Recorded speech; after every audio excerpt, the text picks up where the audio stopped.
नमस्कार मंडळी, मी अश्विनी मिरची किचनमध्ये आपले स्वागत आहे। आज आपण टोमॅटो ऑमलेट कसे करायचे ते पाहू। त्यासाठी लागणारे साहित्य: 1 वाटी रवा, 2 मोठे बारीक चिरलेले कांदे, 2 मोठे बारीक चिरलेले टोमॅटो, 1 वाटी बारीक चिरलेली कोथिंबीर, मीठ चवीनुसार, लाल मिरची पावडर 1.5 चमचा, 2 ते 3 हिरवी मिरची, 1 छोटी वाटी बेसन पीठ, 2 वाटी ज्वारीचे पीठ, 1 वाटी गव्हाचे पीठ। चला तर मग टोमॅटो ऑमलेटचे बॅटर तयार करून घेऊ। सर्वप्रथम 1 वाटी रव्यामध्ये त्याच वाटीने 2 वाटी पाणी त्यात ॲड करायचे आहे। रवा पाणी छान मिक्स करून घ्यायचं आहे।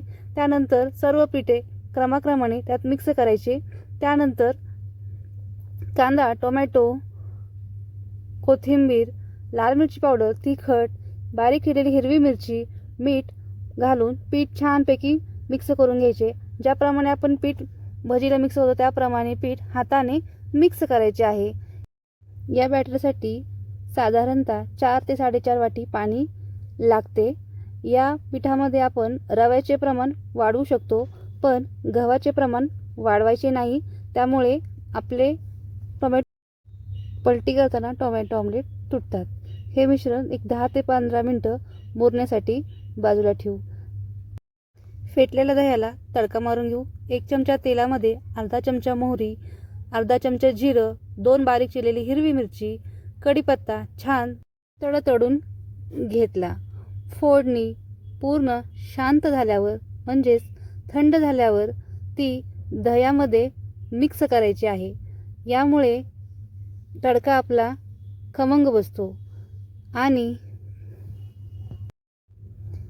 चवीनुसार 1 ते 1.5 चमचा साखर, मीठ तडक्यामध्ये मिक्स करून दही छानपैकी फेटून घ्यायचे आहे।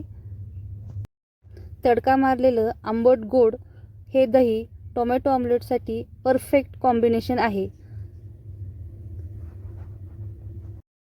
टोमॅटो ऑमलेट सोबत सॉस नाही खायचा। चला, सर्व पिठे एकमेकांमध्ये छान अशी मुरली आहेत। तवा आपला छानपैकी आता तापला आहे।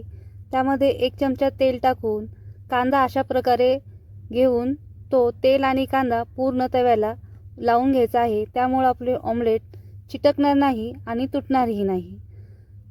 तापलेल्या तव्यामध्ये 3 पळी बॅटर पसरून घ्यायचे आहे।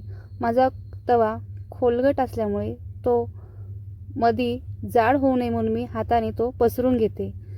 टोमॅटो ऑमलेट एकसारखे करायचे आहे, कुठेही जाड ठेवायचे नाही। ऑमलेट घातल्यानंतर गॅसची फ्लेम मोठी करायची आहे। 2 मिनिटांनंतर परत गॅसची फ्लेम कमी करायची। ऑमलेटवर झाकण ठेवायचे। झाकण ठेवल्यामुळे ऑमलेटची एक साईड छान शिजून निघते। त्यामुळे ऑमलेट आपले लवकर तयार होते। गॅसची फ्लेम कमी होती ती आता थोडी मोठी करायची आहे। 1 मिनिटानंतर परत ती बारीक करायची आहे। ऑमलेटवरचे झाकण काढून अर्धा चमचा तूप किंवा तेल सोडून घ्यायचे। टोमॅटो ऑमलेट मंद आचेवरच छान होते। टोमॅटो ऑमलेट शक्यतो लोखंडी तव्यावरच करायचे, पण माझा तवा एका साईडनी भाजत नाही त्यामुळे मी तो यूज करत नाहीये। हा तवा माझा पातळ झालाय त्यामुळे मी मंद आचेवर करते। ऑमलेट चेक करायचे चमच्याच्या साहाय्याने कुठे चिटकले आहे का। जर कुठे थांबत असेल चमचा तर थोडा ऑमलेट तसेच ठेवायचे। त्यानंतर थोड्या वेळाने परत चेक करायचा। जर तो परत चिटकत असेल तर चमच्याच्या साहाय्याने तो भाग ढिला करायचा आणि ऑमलेट पलटी करायचे। परत अर्धा चमचा तेल किंवा साजूक तूप सोडून गॅसची फ्लेम मोठी करायची आहे। 2 मिनिटं गॅसची फ्लेम तशीच ठेवायची आणि परत गॅसची फ्लेम कमी करायची। तुम्ही पाहू शकता ऑमलेटला किती सुंदर असा कलर आला आहे, हळद न घालताही।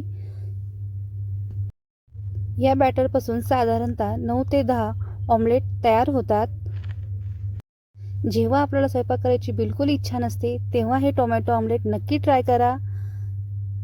दोन्ही साईडनी लालसर खरपूस असं भाजल्यावर टोमॅटो ऑमलेट चुरचुरीत कुरकुरीत तयार होते। कुठलीही पूर्वतयारी न करता सर्व साहित्य आपल्या घरातलेच वापरून हे टोमॅटो ऑमलेट आपण कधीही करू शकता। सकाळ, दुपार, संध्याकाळ हा एक पोटभरीचा पदार्थ आहे।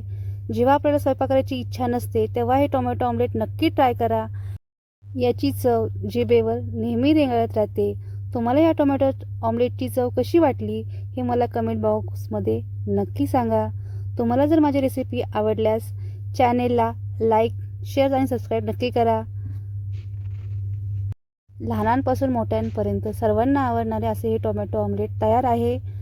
टोमॅटो ऑमलेट सर्व करताना आपण त्यावर लोण्याचा गोळा, तो नसेल तर दुधाची साय आणि आपला तडका मारलेला दही सर्व करा.